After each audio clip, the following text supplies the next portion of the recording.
Delivery കഴിഞ്ഞ് postmortem ഡിപ്രഷനായിട്ട് ഇങ്ങനെ ആയതാണോന്ന്. ചേച്ചി ദൈവം സഹായിച്ചിട്ട് ചേച്ചിക്ക് ഒരു പ്രശ്നവും ഇല്ലാത്തതിന് ഞാൻ എന്ത് തെറ്റ് ചെയ്തു? എനിക്ക് ചിലപ്പോ പോസ്റ്റ്മോർട്ടം ഡിപ്രഷൻ ഉണ്ടാവാം, വേറെ പല പ്രശ്നങ്ങളും കാര്യങ്ങളൊക്കെ ഉണ്ടാവാം. അതൊക്കെ ഞാൻ എന്റെ ലൈഫിൽ നമുക്ക് ലൈഫിൽ ഡിഫറെന്റ് സിറ്റുവേഷൻസ് ഒക്കെ ഫേസ് ചെയ്യാൻ വേണ്ടിയിട്ട് അത് എന്താ പറയാ നമ്മളെ ഒന്നും കൂടി സ്ട്രോങ് ആവാൻ വേണ്ടിയിട്ടായിട്ടാണ് ഞാൻ ഇതൊക്കെ ഇങ്ങനത്തെ ഒക്കെ പ്രശ്നങ്ങൾ ഉണ്ടായിട്ട് ഞാൻ അത് കണ്ടേക്കണേ കേട്ടോ. ചേച്ചിക്ക് മറ്റുള്ളവരെ ഇൻസൾട്ട് ചെയ്യാൻ വേണ്ടിയിട്ടുള്ള എന്ത് യോഗ്യതയുള്ള? ചേച്ചി എല്ലാം തികഞ്ഞ് എല്ലാം പെർഫെക്റ്റ് ആയിട്ട് നിൽക്കുന്ന ആളാണോ? ഇത് ചേച്ചി മാത്രല്ല, ചേച്ചിയുടെ പോലെ ഇതുപോലത്തെ മറ്റുള്ളവരെ ഇങ്ങനെ കമന്റ് ഇടുന്നവർക്ക് വേണ്ടിയിട്ടും കൂടി ആട്ടോ.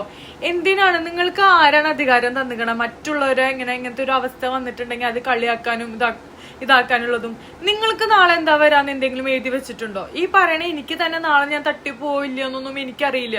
പക്ഷെ ഞാൻ ഇന്നവരെ മറ്റുള്ളവരെ മുഖത്ത് നോക്കി ഇതുപോലെ ഇൻസൾട്ട് ചെയ്യാനും കാര്യം എനിക്ക് അതിനുള്ള യോഗ്യത ഇല്ല. അതുകൊണ്ട്